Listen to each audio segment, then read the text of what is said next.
Hi everybody, Justin and Crystal here with OurSleepGuide.com. Today we're standing in front of the SleepOvation mattress and we're going to do a quick unboxing and then a short preview for you, and then we'll be back with the full extensive review soon. So here we go.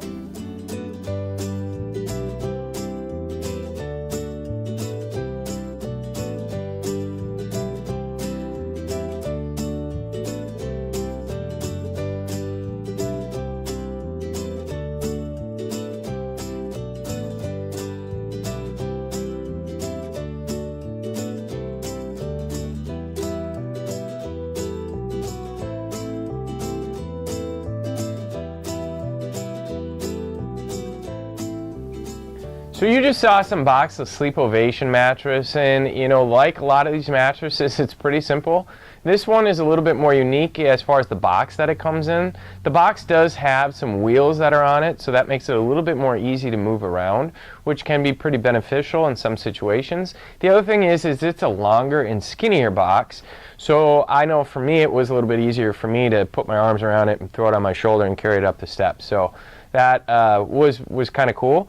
Right out of the gate, this is going to be a hybrid mattress, so this is going to have a pocketed coil system that is going to be on the bottom, and then you're going to have some foam layers that are on top.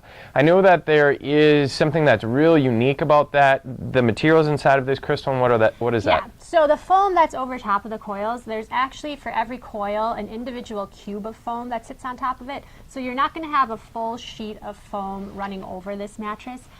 So it's going to have completely independent coils with independent foam on top of it. So it's going to be really unique feel, as well as just interesting to see how it works for sleeping in all sleeping positions, I think.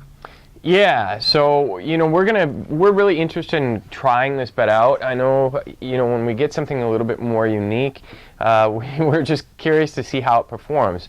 Right out of the bat, this is going to feel a little bit softer, so I'm interested to see throughout the next 24 to 48 hours how this thing's going to firm up, if it's going to feel soft, medium, or firm, and whether or not it's going to sleep well for my back or Crystal's side, and we're just going to get back to you with all that information. So until next time, Crystal, myself, McGuire, who's down here somewhere, and OurSleepGuide.com, definitely go back over the website and check out the written review portion of this mattress and, see how it scores out. And within the next week or so, we're going to have a full extensive review on this bed. So thanks everybody for watching, and have a wonderful day. Bye.